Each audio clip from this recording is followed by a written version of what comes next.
नमस्कार। खास कार्यक्रम में आप सभी का स्वागत है। मैं हूं आपके साथ नलिनी सिंह पालीवाल। कांग्रेस पार्टी की मुश्किलें कम होने का नाम नहीं ले रही हैं। लोकसभा चुनाव 2024 से पहले पार्टी को एक और झटका लगा है। बता दें कि पीएमएलए निर्णायक प्राधिकरण ने ईडी के मनी लॉन्ड्रिंग मामले में कांग्रेस से जुड़े नेशनल हेराल्ड अखबार और उससे संबंधित कंपनियों की लगभग 752 करोड़ रुपए की संपत्ति की कुर्की के आदेश को बुधवार को बरकरार रखा। इस फैसले के नेशनल हेराल्ड और एजेएल की संपत्ति को अपने कब्जे में लेने का ईडी का रास्ता साफ हो गया है। प्राधिकरण ने अपने आदेश में कहा कि उनका मानना है कि ईडी की ओर से कुर्की की गई चल रही संपत्ति और इक्विटी शेयर अपराध से अर्जित कमाई है और धन शोधन के अपराध से संबंधित है। वहीं ईडी अब दिल्ली में आईटीओ स्थित हेराल्ड हाउस, मुंबई, लखनऊ और कुछ अन्य स्थानों पर भूखंड और भवन जैसी संपत्तियों को अपने कब्जे में ले सकती है। वहीं ईडी ने इस मामले में सोनिया गांधी और राहुल गांधी समेत कई लोगों से पूछताछ की थी। दरअसल नेशनल हेराल्ड एजेएल की ओर से पब्लिश किया जाता है और इसका स्वामित्व यंग इंडियन प्राइवेट लिमिटेड के पास है। वहीं कांग्रेस नेता सोनिया गांधी और राहुल गांधी यंग इंडियन के सबसे बड़े शेयर धारक हैं और उनमें से प्रत्येक के पास 38% शेयर भी है। ऐसे में कांग्रेस ने उस वक्त ईडी की कार्यवाही को प्रतिशोध वाला कदम बताया था और ईडी को बीजेपी का सहयोगी करार दिया था। ईडी ने एक बयान में आरोप लगाया था कि इस मामले में एजेएल और पार्टी के पदाधिकारियों द्वारा कांग्रेस के शेयर धारकों और दानकर्ताओं को धोखा दिया गया था।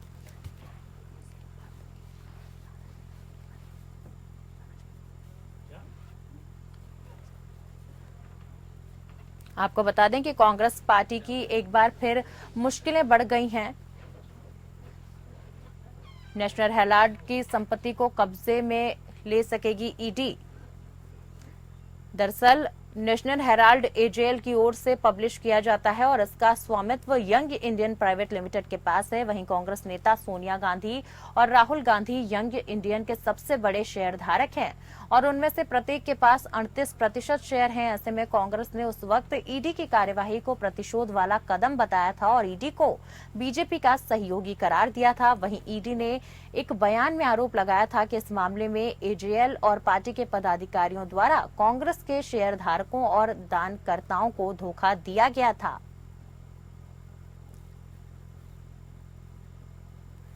बता दें कि कांग्रेस पार्टी की फिर बढ़ी मुश्किलें।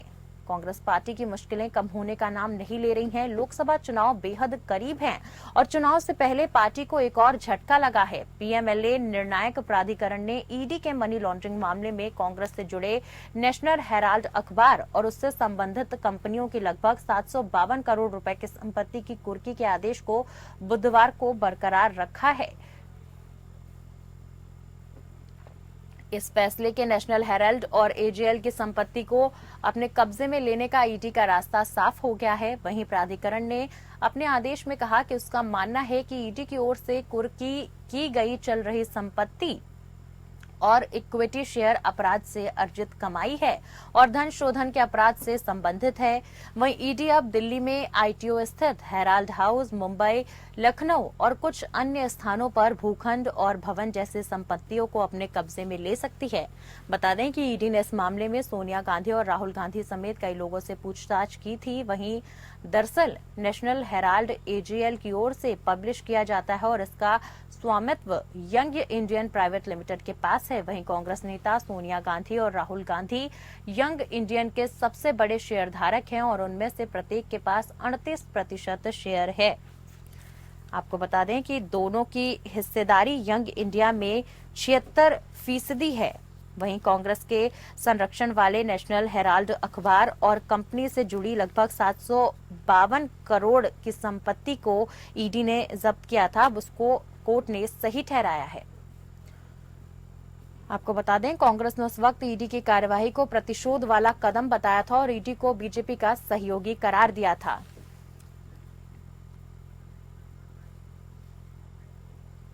और आज इसी अहम मुद्दे पर चर्चा करेंगे कि कांग्रेस में जो है वो चक्रव्यूह में फंसते नजर आ रही है, क्योंकि देखिए लोकसभा चुनाव बेहद करीब हैं और चर्चा के लिए हमारे साथ खास मेहमान जुड़ चुके हैं। सबसे पहले आप सभी का उनसे परिचय करा दूं। हमारे साथ बीजेपी नेता सूर्य प्रकाश मैथिल जी जुड़ चुके हैं, वहीं हमारे साथ कांग्रेस प्रवक्ता विजय कौशिक जी मौजूद हैं, वहीं हमारे साथ ईडी के पूर्व उप निदेशक सत्येंद्र सिंह जी मौजूद हैं। आप सभी का बहुत बहुत स्वागत है। सबसे पहले विजय कौशिक जी, मैं आपका रुख करना चाहूंगी। नेशनल हेराल्ड और एजेएल मामले में कांग्रेस पार्टी को बड़ा झटका लगा है और देखिए चुनाव बेहद करीब हैं और ऐसे में कोर्ट ने इस मामले में ईडी की कार्यवाही को सही माना है। जब भी किसी देश में कोई तानाशाह सत्ता में आता है तब वो अपने विरोधियों को देश का दुश्मन और खुद को राष्ट्र भक्त बताता है, और जिन लोगों को वो कहता है भ्रष्टाचारी और बेईमान, अगर वो उसके खेमे में आ जाएं तो उनको गले लगाता है, उनको ईमानदार बताता है। तो मोदी सरकार की तो यही हकीकत है। पूरा देश जानता है कि नेशनल हेराल्ड एक नॉन प्रॉफिटेबल ऑर्गेनाइजेशन है और इसके कर्मचारियों की एक तरीके से आर्थिक जिंदगी बचाने के लिए गांधी परिवार को डिसीजन लेना पड़ा था। और मोदी सरकार सब कुछ जानते हुए भी केवल और केवल प्रतिशोधात्मक कार्यवाही करते हुए, क्योंकि मोदी जी कहते हैं कि उनके खिलाफ जो मुकदमे दर्ज हुए थे वो कांग्रेस सरकार ने कराए थे। अमित शाह जी को जो तड़ीपार घोषित किया था कोर्ट ने, उसमें भी कांग्रेस का हाथ था जी। और मोदी जी ये कहते हैं कि उनको जेल भिजवाने की पूरी तैयारी थी कांग्रेस की।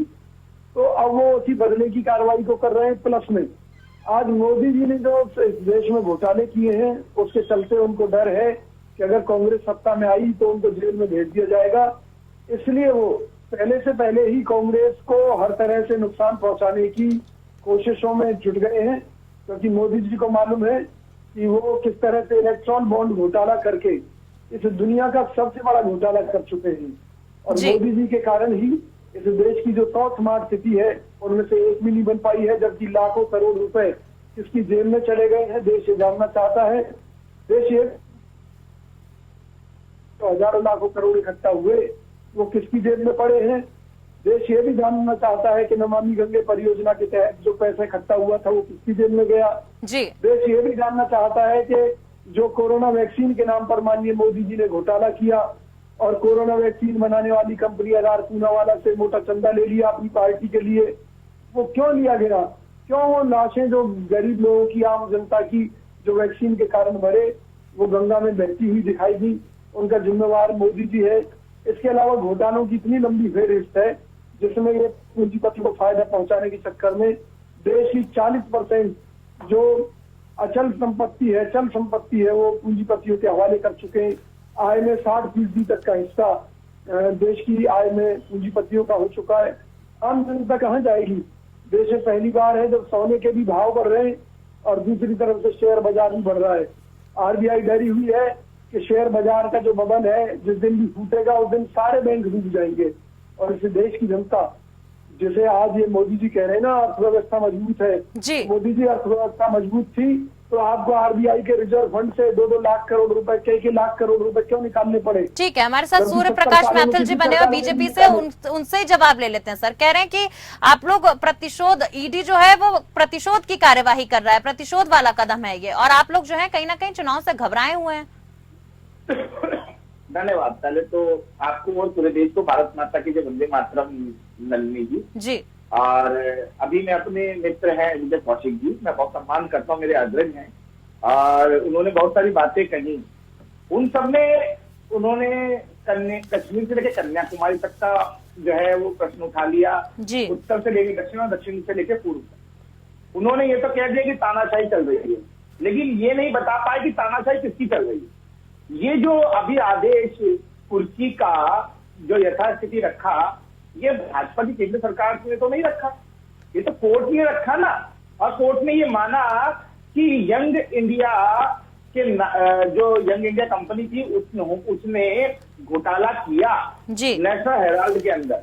आप मुझे बताइए नलिनी जी कि नेशनल हेराल्ड को कांग्रेस ने 90 करोड़ रुपया दिया लोन के रूप में भिन्न भिन्न समय पर, और पहले तो इन्होंने लोन देने का ही जो काम किया वो गलत किया, क्योंकि रिप्रेजेंटेशन ऑफ पीपल्स एक्ट 1955 का ये वायलेशन है, क्योंकि कोई भी राजनीतिक पार्टी जो है जो कि चंदा लेके अपना जो कार्य चलाती हो, वो किसी और को चंदे का पैसा लोन में नहीं दे सकती।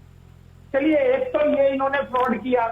दूसरा फ्रॉड ये किया कि जिस कंपनी की asset more than 5,000 crore rupees हो, 5,000 करोड़ से ज्यादा की जिसकी असेट हो, उसको इन्होंने 90 करोड़ रुपया उधार दिया और उस 90 करोड़ रुपए को नेशनल हेराल्ड जो है वो चुकाने में असमर्थ है। ये देखिए कितना बड़ा घोटाला कांग्रेस का कि वो 90 करोड़ वो चुकाने में असमर्थ है, ये उन्होंने डिक्लेयर कर दिया। तो सारे के सारे शेयर जो है यंग इंडिया के अंदर शिफ्ट करा दिए गए और उसके बाद फिर जितना भी ये जो मामला रहा, इसके अंदर स्वामित्व जो है वो पहुंच गया उनके पास में, आपका यंग इंडिया के पास जी। मतलब कभी आपने देखा है कि 5,000 करोड़ रुपए की कंपनी, जिस कंपनी के पास इतनी बड़ी असेट, तो उसको 90 करोड़ रुपए का लोन चुकाने में परेशानी हो रही, दिवालिया हो गई और कांग्रेस पार्टी जो उसकी मालकिन बन गई। और यही जो घोटाला था, इसको जो है वो खोला गया और उसके बाद 420 की FIR जो है वो राहुल गांधी, सोनिया गांधी के ऊपर हुई, वो बेल पे बाहर है। और अब जो CBI और ED जो कह रहा था कि 734 करोड़ रुपए, ED ने जो कहा कि 734 करोड़ रुपए की विभिन्न राज्यों में, लखनऊ, अहमदाबाद, मुंबई, दिल्ली और आपका ये मैं कहूं जम्मू, देश के बड़े बड़े जो राज्य हैं उनकी शहरों के अंदर प्राइम लोकेशन पर जो वो प्रॉपर्टीज है जिसका अधिकार जो है नेशनल हेराल्ड रखता था, वो ट्रांसफर हो गया यंग इंडिया को। उसको कुर्क करने का आदेश दिया, जिसको लेके दौड़ के गई कांग्रेस पार्टी की, देखो ये हमारे संग जो है फिर से तानाशाही हो रही है, हमने लूट मचाई, हमने देश के पैसे को लूटा, हमने मनी लॉन्ड्रिंग की, लेकिन हमें बचाओ।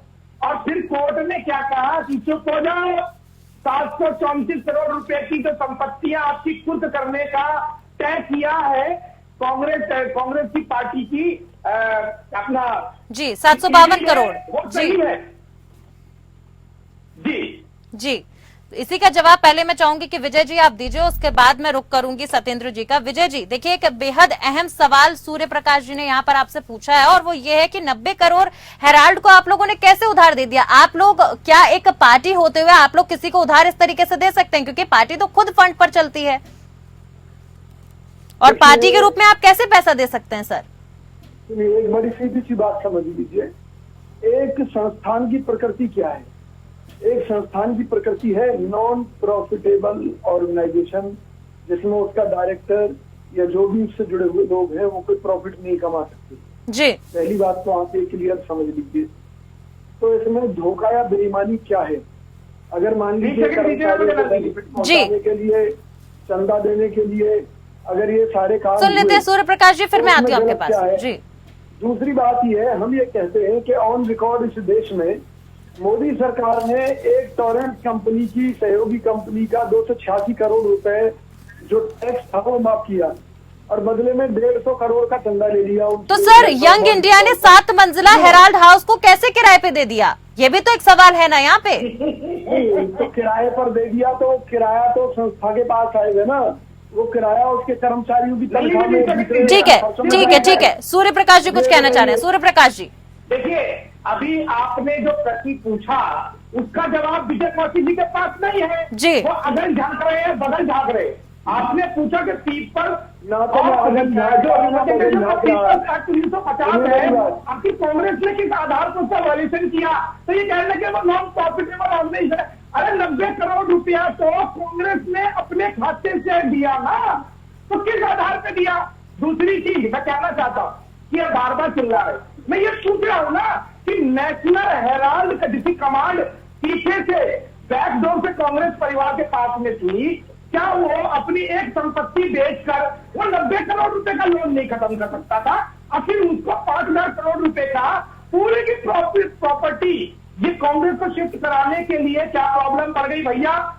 तो ये एक बहुत बड़ा घोटाला था जिसको सुप्रीम कोर्ट ने संज्ञान लिया। एक डिसीजन कांग्रेस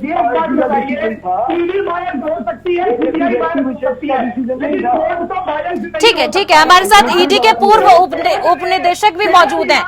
सूर्य जी हमारे साथ ईडी के भी पूर्व उप निदेशक मौजूद हैं, सत्येंद्र सिंह जी, उन्हीं से इस चीज का जवाब ले लेते हैं। सर, क्या ये जायज है क्या कि कोई भी पार्टी इस तरीके से किसी भी संस्थान को पैसे दे सकते हो और फिर उसको बाद में खुद की जो है कि कह दे कि हम ये जो है संवैधानिक है? जिस तरीके का पूरा मामला अभी खुलकर आया है और हम जो कांग्रेस नेता कह रहे हैं कि नॉन प्रॉफिटेबल फंड था, नॉन प्रॉफिटेबल कंपनी थी, तो क्या इस तरीके की चीजें हो सकती हैं? देखिए नलिनी जी, ये जो दावे कर रहे हैं वो गलत है। ये आप कैसे फैक्ट्स देखिए जी। ये संपत्ति कांग्रेस की थी, ठीक है। बेसिकली कांग्रेस कांग्रेस का पैसा कहाँ से आता है? जनता से आता है जी। तो उसके पैसे या संपत्ति को किसी प्राइवेट आदमी को ट्रांसफर किया गया, ये बेसिक एलिगेशन है। अब वो प्राइवेट आदमी कांग्रेस के सदस्य हैं या नहीं है, वो एक अलग चीज है। इनका मानना तो ये है कि भी कांग्रेस के सदस्य है, कांग्रेस के लोग हैं, कांग्रेस ने ही पैसा दिया, कांग्रेस का ही पैसा है जी। और कांग्रेस की संपत्ति थी, तो इसमें अपराध कहाँ हुआ? आप इसको यूं समझे कि आप ये भूल जाइए कांग्रेस अपनी जगह है वो, और वहां जो पैसा था एक ट्रस्ट है और वो जो पैसा है पब्लिक से आया है, चंदे से इकट्ठा किया गया है। लेकिन उसकी संपत्ति को व्यक्तिगत लोगों के लिए दे देना ये अपराध है। और जहां तक ये आरोप लगाया जा रहा है कि संस्थाओं का के ऊपर, तो देखिए ये मामला जो है सुब्रमण्यम स्वामी जो है उनकी याचिका पे शुरू हुआ था जी। और उन्होंने कोर्ट ऑफ लॉ ने उसकी कॉग्निजेंस ली। इसमें कोई एजेंसी इन्वॉल्व नहीं थी। ये कोर्ट ऑफ लॉ ने कॉग्निजेंस लिया कि हाँ ये अपराध हुआ है और ये एकदम गलत तरीके से संपत्तियां दी गई हैं। तो उसके बाद ईडी ने कार्रवाई शुरू की जी।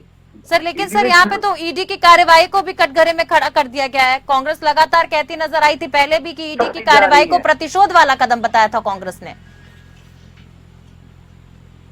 देखिए मैं इस पे कोई टिप्पणी नहीं करना चाहूंगा जी। लेकिन जब से कांग्रेस के नेताओं को अन्य मामलों में भी बुलाया गया, तब से लगातार ये है आरोप लगाए जा रहे हैं कि हो रहा है और अन्य विपक्षी पार्टियों ने भी किया जी कि लगातार कोर्ट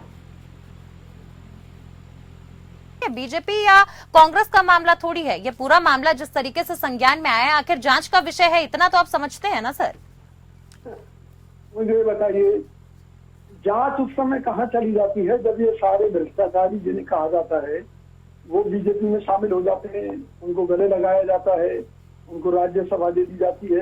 अब ध्यान से सुनिएगा जी। अशोक चौहान, जिनके लिए खुद मोदी जी ने सूर्य जी आऊंगी मैं आपके पास, सुन लेते हैं पहले जी।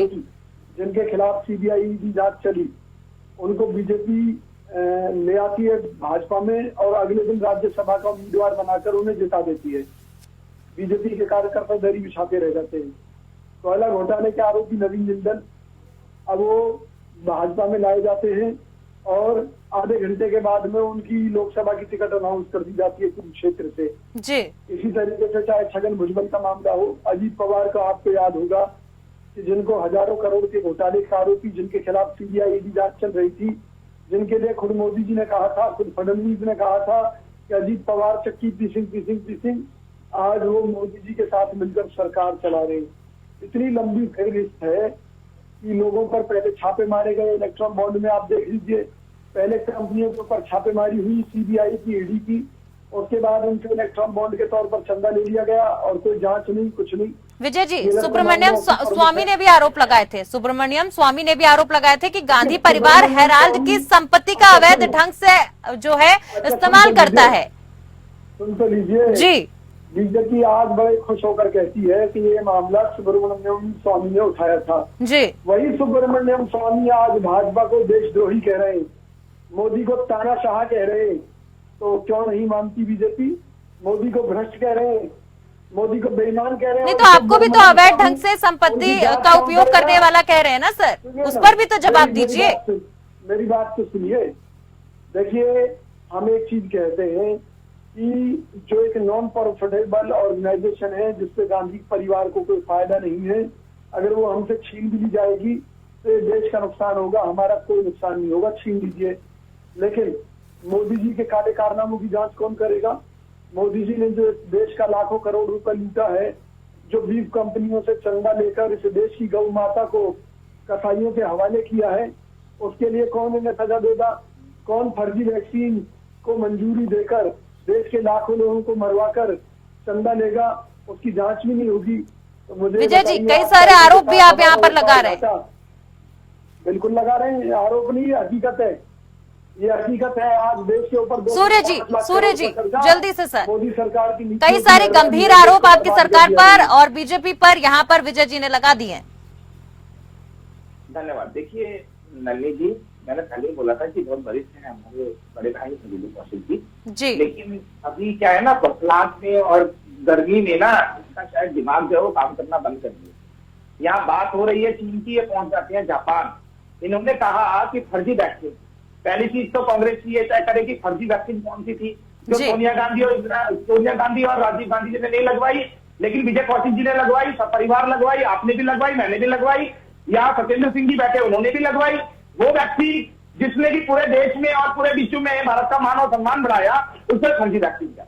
दूसरी चीज, यहाँ पर ये कह रहे हैं कि वो जो सुब्रमण्यम स्वामी है, उन्होंने आरोप लगाए बीजेपी के ऊपर। तो मैं ये बहुत ईमानदारी से कहना चाहता हूँ, किसी के आरोपों से कोर्ट नहीं चलता, कोर्ट सबूतों से चलता है नलिनी जी।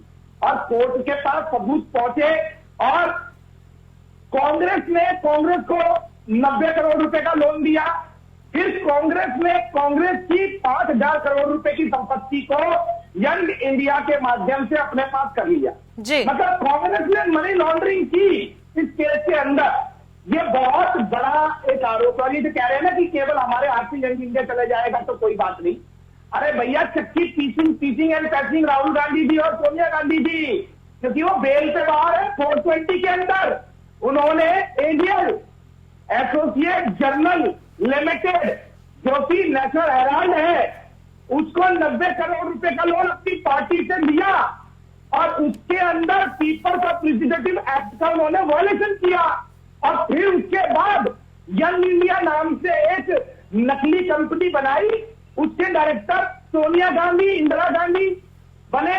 और उसके बाद जो नेशनल हेराल्ड की 5,000 करोड़ रुपए से ज्यादा की परिसंपत्तियां थी, उनको यंग इंडिया में मिला लिया। क्या भैया, क्या देश रोटी खाता है या पत्थर खाता है? बुद्धि है, कोर्ट के पास से नहीं है। सूर्य जी, एक सवाल जल्दी से मैं आपसे लेना चाहूंगी। जिस प्रकार से ये मुद्दा ठीक चुनाव से पहले एक बार फिर प्रकाश में आया, तो ऐसे में क्या लगता है आप लोगों को भी इसका फायदा मिलेगा? देखिए नलिनी जी, हमें देश की जनता पैसे बहुत प्यार दे रही है। वो कांग्रेस से लगातार भ्रष्टाचार की प्याज से पर उतर रही है। वो समझ रही है, देख रही है कि इन लोगों ने कोई ऐसा घर नहीं छोड़ा जिसमें न लूट ना बचाई हो। इन्होंने स्वतंत्रता संग्राम से पहले का जो नेशनल हेराल्ड था, हमारा जिसने स्वतंत्रता संग्राम में भाग लिया, उस अखबार को भी लूट खाया। उसकी प्रॉपर्टी जो कि लखनऊ, मुंबई, अहमदाबाद, चेन्नई, हैदराबाद, देश के हर स्थान पे है, उसका मालिकाना हक ठीक है। मैं सत्येंद्र जी से भी सवाल लेना चाहूंगी। सत्येंद्र जी, जब भी किसी पार्टी पर कोई आरोप लगता है या संलिप्तता पाई जाती है, तो पार्टी सिर्फ एक दूसरे के ऊपर आरोप लगाना शुरू कर देती है। नलिनी जी, देखिए, हमें राजनीति से कोई मतलब नहीं है जी। एजेंसी जो काम करती है, वो जो उसको संविधान से या जो कानून बनाया संसद से, उसमें जो शक्तियां प्रदान की गई हैं, उसके आधार पे काम होता है जी। अब ये जो टाइमिंग का सवाल आता है, जैसे अभी कल ही ये ऑर्डर आया, पीएमएलए ट्रिब्यूनल का जजमेंट आया है जी सर, तो क्या ये कहा जाए कि साहब चुनाव है इसलिए उन्होंने अभी जजमेंट दिया? ये प्रोसेस चल रहा था, जो हियरिंग वगैरह कंप्लीट होते थे, समय पे जजमेंट आते हैं। तो इस तरह के आरोप लगाना, एक तरह से हमारी संस्थाओं पे सवाल खड़ा करना, ये बहुत ही गलत है। मेरा जी कि अपने देश की संस्थाओं पे सवाल नहीं उठाए। इस देश में कानून की व्यवस्था है और हमारी लोकतांत्रिक व्यवस्था और कानून व्यवस्था की पूरी दुनिया में दुहाई दी जाती है। जी नलिनी जी। सर, मैं सिर्फ एक आखिरी सवाल आपसे पूछना चाहूंगी, एक बात चाहूंगी कि आप यहाँ पर साफ कर दें कि क्या संस्थाओं पर, ईडी पर कोई दबाव होता है पार्टियों का और सरकार का? जी नहीं। देखिए, मैंने यूपीए में भी काम किया है और एनडीए में भी किया है, और पॉलिटिकल केसेस के इन्वेस्टिगेशन से जुड़ा रहा हूँ। Even supreme court monitored investigation में मैं रहा हूँ। कभी भी किसी तरह का कोई दबाव न यूपीए के टाइम में आया, न एनडीए के टाइम में आया। जी चलिए, आप सभी का बड़ी माफी के साथ आप सभी को बीच में रोक रही हूँ। आप सभी का बहुत बहुत शुक्रिया हमारे साथ जुड़ने के लिए। अब देखिए, चुनाव से ठीक पहले जिस प्रकार से कांग्रेस की मुश्किलें बढ़ी हैं, ये देखना बेहद दिलचस्प होगा कि कांग्रेस की मुश्किल आखिर कैसे कम होती है और कांग्रेस इस मुश्किल से कैसे पार पाती है। बहरहाल इस खास कार्यक्रम में फिलहाल के लिए मेरे साथ बस इतना ही। नमस्कार।